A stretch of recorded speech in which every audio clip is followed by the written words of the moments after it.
continue to be supported by everyday people over the interests of lobbyists and corporate money. That is the power of what we are accomplishing, because we're putting our own skin in the game, and we always have to continue doing that. We can never let down our organizing. We can never let down our investments. We can never throw up our hands and say all is lost.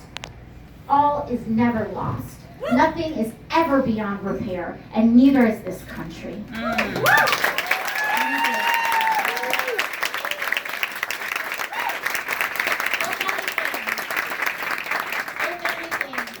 I truly believe in my heart of hearts that it is always darkest before dawn. It is always darkest before dawn. Before the brightest chapters in our history, that is when we will see the greatest depths of resistance. And that is what we are experiencing right now. And if we organize, if we remain committed, if we choose the path of optimism, if we choose the path of believing in our future enough to fight for it, then I believe that this darkness will yield the brightest dawn we have ever seen in American history.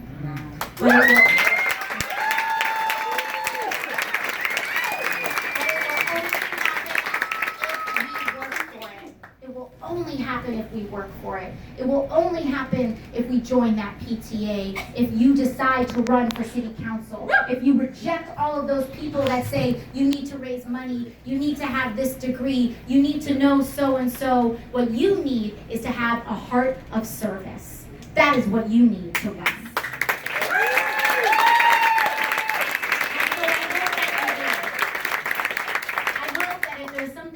Your brain, this is the sign coming down that says do it. That it says do it.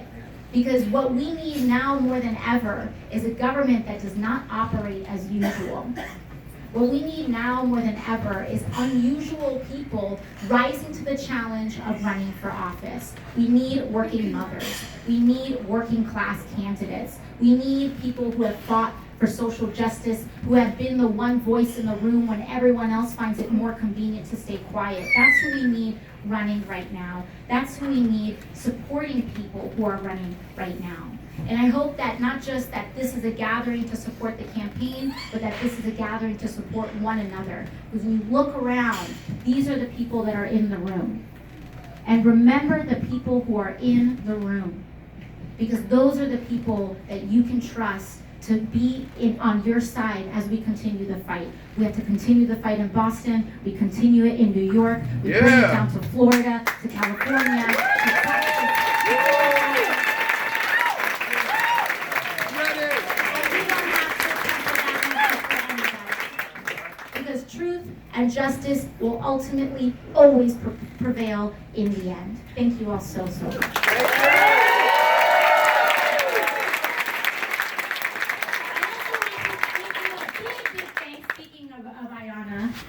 Ayana's team is here, so thank you all.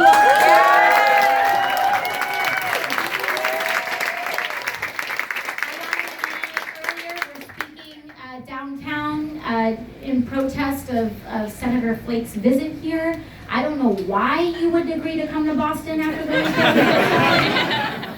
Pero we did. Thank you all so much, and thank you again to Ayana's team for volunteering to host this event and work this event as well, which, by the way, is an example of the solidarity that has gotten us to this point.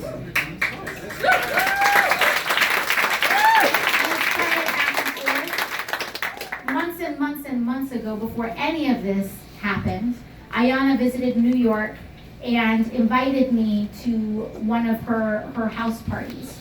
And I went there and I stumped for her at that party. We gave that pitch, and it was amazing. It was amazing to feel that fellowship and sisterhood.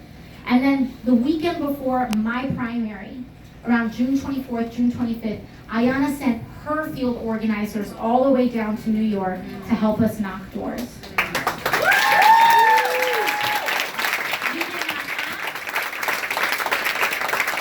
We did not ask. She just showed up.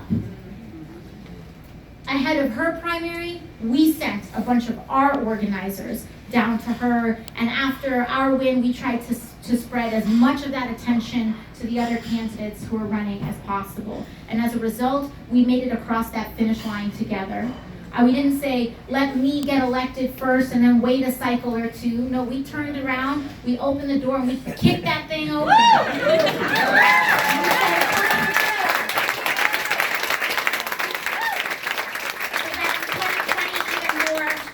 So that in 2020, even more candidates are running and able to come through in unusual ways.